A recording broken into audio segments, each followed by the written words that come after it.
आज मैं आप लोगों की कोशिका के बारे में बताऊंगी। यानी सेल कोशिका क्या होती है और ये कैसे बना हुआ है, किससे निर्मित है। यानी कोशिका जो सेल वर्ड है वो हमारे सेलुला यानी सेलुला शब्द से निर्मित है।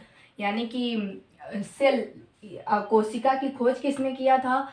ये 1665 ईस्वी में रॉबर्ट हुक नामक वैज्ञानिक ने किया था, जिसकी वजह से इनको कोशिका का जनक भी कहते हैं। इन्होंने किसकी मृत कोशिका की खोज की थी, जो कार्क के यानी कि वृक्ष की जो छाल होता है उसके कार्क के टुकड़े में किया था, जो मधुमक्खी के छत्ते के समान दिखाई दिया था। इसलिए इनको रॉबर्ट हुक को कोशिका का जनक भी कहते हैं।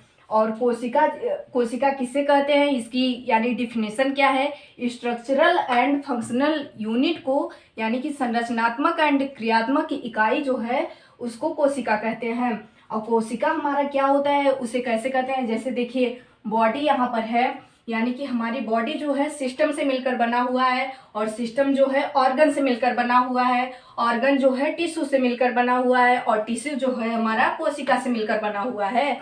और यहाँ टिश्यू यानी ऊतक किसे कहते हैं, और सेल जो है कोशिका है। और ऊतक में क्या होता है? ब्लड होता है। ब्लड यानी हमारा जो है एक तरल संयोजी ऊतक है। और यहाँ पर कोशिका सिद्धांत किसने दिया था?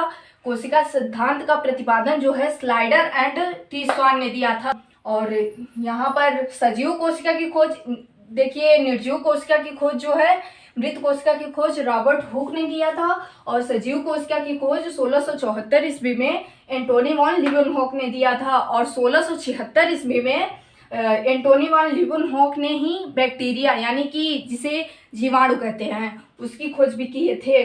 और कोशिका दो प्रकार की होती है, पादप कोशिका और जंतु कोशिका। पादप कोशिका में क्या होता है? जैसे कोशिका भित्ति, कोशिका झिल्ली, कोशिका तारककाय, हरित लवक, माइटोकॉन्ड्रिया, ये सभी केंद्रक न्यूक्लियस जो है इसमें पादप कोशिका में पाया जाता है। और जंतु कोशिका में जैसे कोशिका झिल्ली, यहाँ पर कोशिका भित्ति नहीं पाई जाती है, और तारककाय, केंद्रक, न्यूक्लियस, माइटोकॉन्ड्रिया इत्यादि ये सब पाया